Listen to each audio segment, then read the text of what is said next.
All right, everybody. Good morning, and thank you so much for joining us here on the operator stage.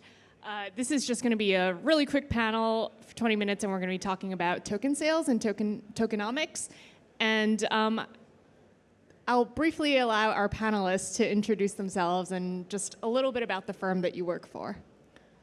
Hey, everybody. Andrew Durgee here, head of Republic Crypto.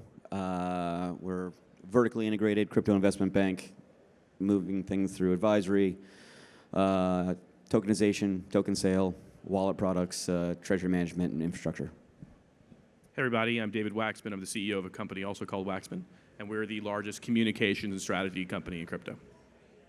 Hello, I'm Mason. I'm with TokenSoft. We help companies do token sales. We've helped launch projects like Avalanche, Akala, Moonbeam, and many more. All right, thank you. So let's kick it off with basically just the title of the panel, like what's going on in the token sale market. We are in a crypto winter, and so what's the market been like, and how did it compare to, say, this time last year? Well, I guess I'll kick things off by saying it's chilly. There definitely are token sales still happening, but the numbers are much smaller today than they were a year ago, where, to be honest, projects that weren't necessarily worth anything were raising a ton of money. What do you guys think? Yeah, I think the motivations are a little bit different now. We have, previously it was extremely easy to raise private capital, and you had a variety of projects that raised extremely high valuations. And now they're having a hard time doing another follow-on round. So they're really not left with a lot of options. So going to the public markets and doing a public sale, really we're seeing is really their last resort if they want to be able to raise enough, continue operating capital to push through to either their mainnet product or whatever their next rollout is. So we're seeing a lot of token sales, but again, the motivation is very, very different than what we saw previously. I think previously the real goal was let's get this out, let's get it to people so that we can get onto exchanges and get liquidity. But now it's much more about increasing the overall runway of the project. Yeah, I think you nailed it with the motivation. I feel like a year ago we were spending more time trying to create new ways to make sure that people coming into the token sales were actually engaged with the projects, they knew how they worked.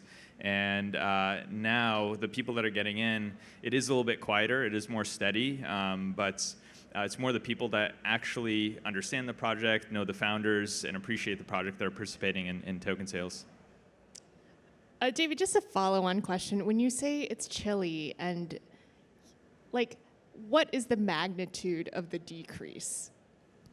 Well, again, kind of paraphrasing to some extent, but I've seen companies, or the types of companies that a year ago were able to go and raise at a $100 million valuation in a seed round are at this point unable to raise $10 million for the same effective product. That's what we're talking about. We're seeing something up to an order of magnitude difference in demand. And I think we're seeing this, it really is all tracking Bitcoin, or to some extent Ethereum, which is like leveraged Bitcoin.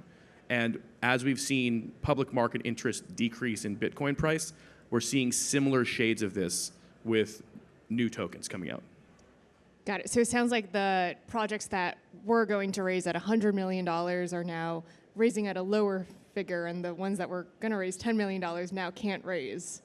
So they're kind of in the graveyard? Something along those lines. So just, it's worth noting that many projects that were trying to raise 10 only needed 10, whereas I think we saw a lot of vanity raises occurring about a year ago because they could. Let's not forget that Bitcoin was $68,000 last November, and with Bitcoin at that price point, we saw a lot of people saying, and when I say a lot of people, new money and pre-existing money within the ecosystem, trying to go and get in on the next big thing. This is not dissimilar from what we've seen in cycles past, and as a consequence of that, we saw some companies raising tons and tons of money. Now, the upside of that is some of them have the means to more than survive the winter, so to speak, to be able to continually build out their product until, as Andrew mentioned, mainnet.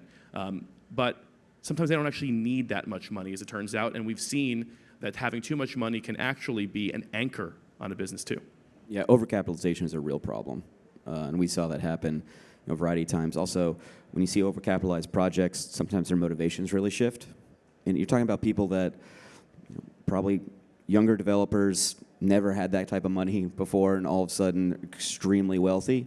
Their lifestyle changes, and they may not be as hungry, right? And so you start to see projects. So we see some of the best tech just die on the vine because they overcapitalized. And I mean, I can think of one L1 protocol, which I was a huge fan of. I remember they raised a bunch of money, way too much money, and then just started throwing pool parties. That was like their whole thing. And the tech just, you could see in their public repos the commits less and less and less and less every month because they just weren't motivated to drive it. Also, like regulatory-wise, they're not as beholden. These aren't like shareholders, right? When they're raising capital for this token, these aren't equity holders in the business. So you don't really have any rights either. So they have the ability to really, do nearly whatever they want. Some of the SAFs that we see have crazy terms in it, like if they so choose, they do not have to launch a token, and nor do they have to return the capital. And that's a pretty standard clause that we, nearly boilerplate at this point. That has been going on for a long time. Although I doubt pool parties are part of the white paper. No, generally not, but they are a lot of fun. Just moving on to some trends that we've seen in the past year. I think we can all agree in the past year we've seen some interesting things in crypto, whether it be airdrop frenzy, yield farming. I don't know if anybody really predicted that in 2021 dog coins and various spin-offs would have had as much success as they have.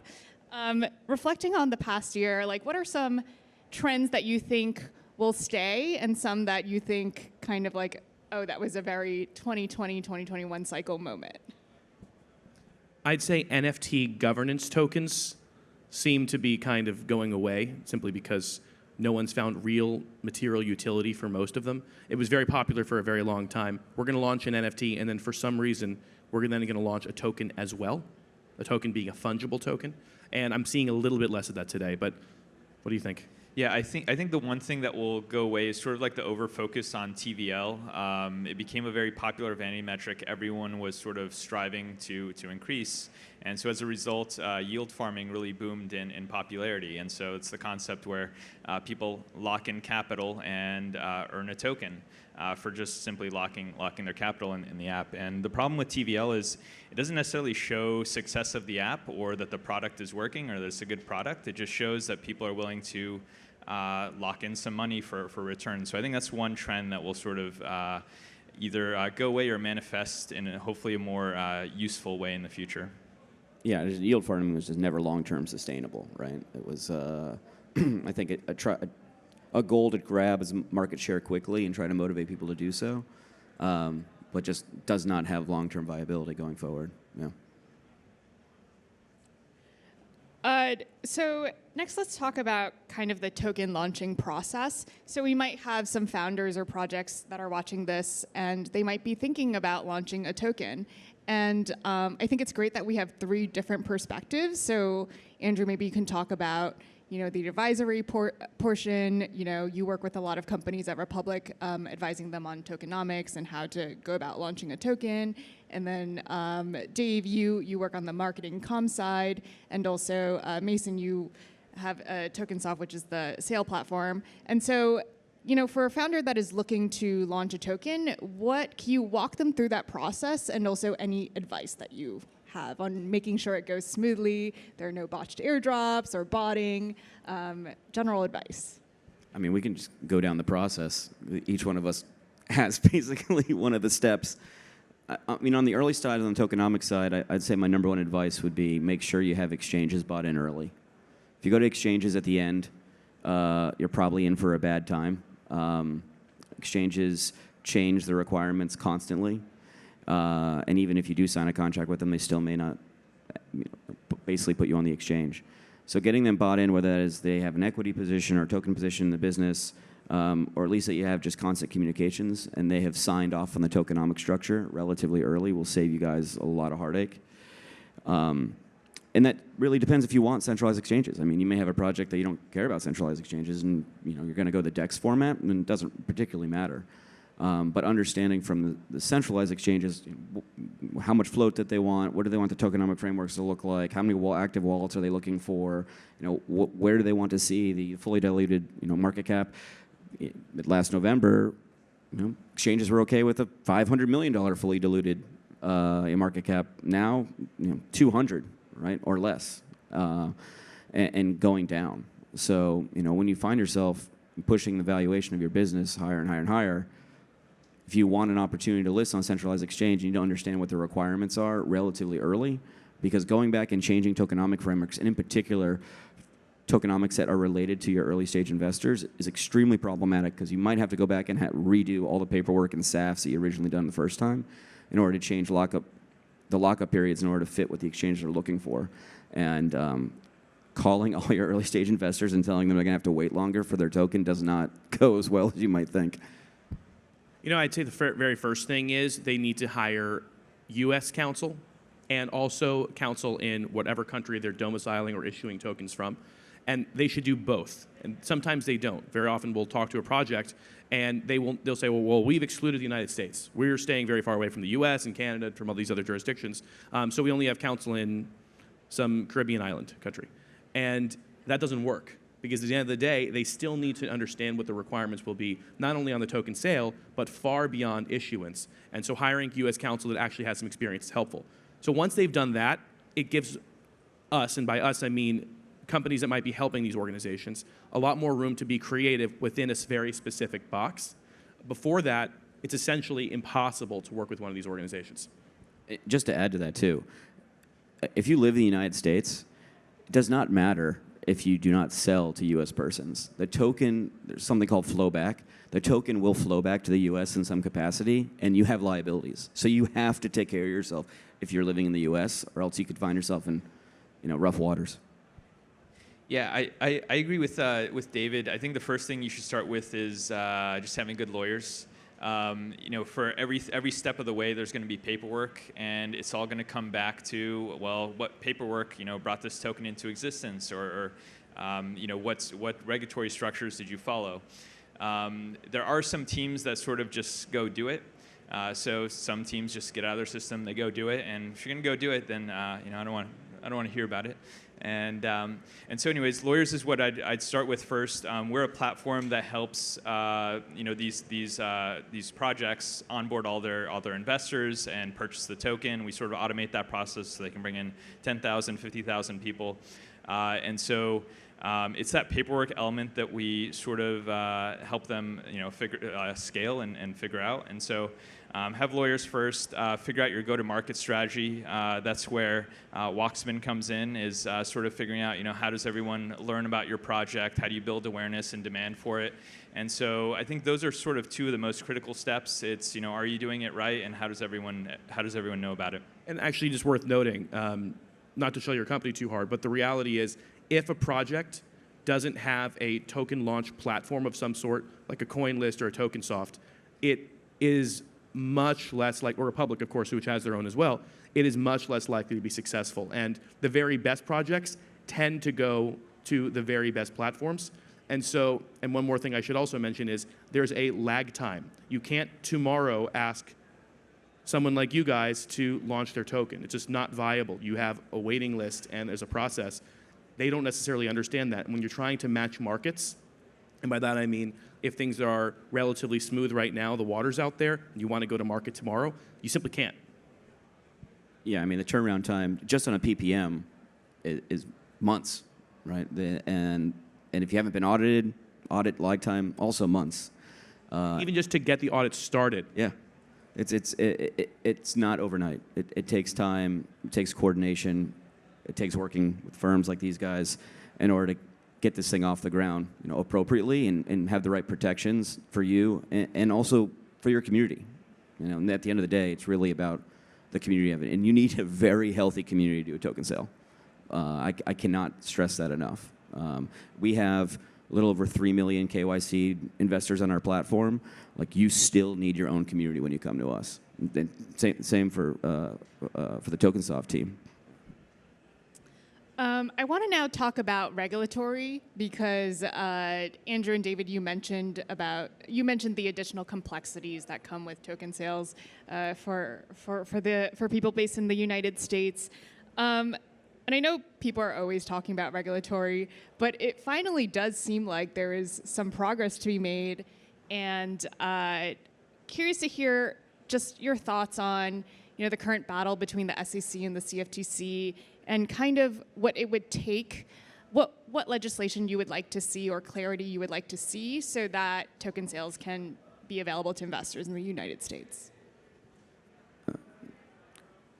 Blockchain, Web3, crypto, whatever you want to call it, is going to be a real topic upcoming elections. It's going to be out in front. I've been in this space for 12 and a half years now, and 2 years ago was like one of the more interesting moments for me. The largest bill to ever hit the Senate floor, the infrastructure bill, was basically frozen for two and a half weeks because someone tried to sneak regulatory frameworks related to crypto in overnight. So much so that they had to do a secondary vote on those frameworks to decide whether to keep them in. Of the 100 US senators, 99 of the 100 voted to remove it. And only one, Senator Shelby out of Alabama, voted to keep it in. That was a really interesting moment for me because this is something that was huge for the United States. It was really to help businesses come out of the COVID problem, and it was in deadlock because of this one framework. We're 2 years later now from that, and it's going to be a real topic upcoming from a regulatory standpoint, from a political standpoint, and it's bipartisan. Like there's Web3 participants on both sides of the aisle, and I think we're going to see some really interesting changes in parallel to some of the upcoming elections related to that. Yeah, and I'd add to that there are certainly champions for this industry that exist. These regulators now actually understand what's happening. That wasn't necessarily the case a few years ago. They get the tech. They've been studying this intensely. Hester Peirce, for example, had basically proposed a framework for companies to be able to issue a token and have a period of time to essentially get themselves sufficiently out there that they become truly decentralized and essentially not be securities. That was something that she's proposed in 2 different iterations. And I'm hoping that something like that eventually comes to fruition. In the meantime, however, there really isn't nearly as much clarity in the United States as you'd want. Take a look at Switzerland. Look at even Singapore, which has been a bit restrictive. You're seeing other countries with much more clarity on what a token classification system looks like, on what token sales could be like, and that has a lot of changes, that results in a whole lot of progress for the industry when you have that type of clarity. I think it's going to take quite a while. In fact, I'm a little bit pessimistic. I don't think this is going to be the cycle for it. Maybe 24. I'm glad that inside the United States we've seen lobbying dollars increase in the crypto industry dramatically, and that one bill you were talking about is exactly where we saw the first real push from this industry. But until we see a lot more of a, I'm going to call it, concerted effort from our industry and even more education on the Hill, I don't think we're going to see a whole lot of progress. Yeah, we started TokenSoft with a focus on securities laws. So generally, we've been sort of like comfortable operating with all the tokens that we launch are in the U.S. are securities. We also automated regulations internationally with respect to securities laws in over 50 countries. I think while this affects us a little bit less, I think it does affect the entire market a lot more. And so we sort of prefer to go with the flow and sort of follow where the industry is pushing. I do think the lack of clarity has pushed a lot of projects offshore, which I think is a net bad. Why would we, as United States, the home of Silicon Valley, want to push all of the innovation overseas? That doesn't quite make sense because then that later growth in GDP is going to be attributed elsewhere. And so I think more clarity is good. I think we do need to be a little bit more lean and efficient, like Switzerland, like Singapore. They were always really quick to understand what's going on to provide guidance. And so hopefully the U.S. gets to that point as well. Wow, we are right on time. But thank you all for joining us for this panel, and let's give our panelists a round of applause.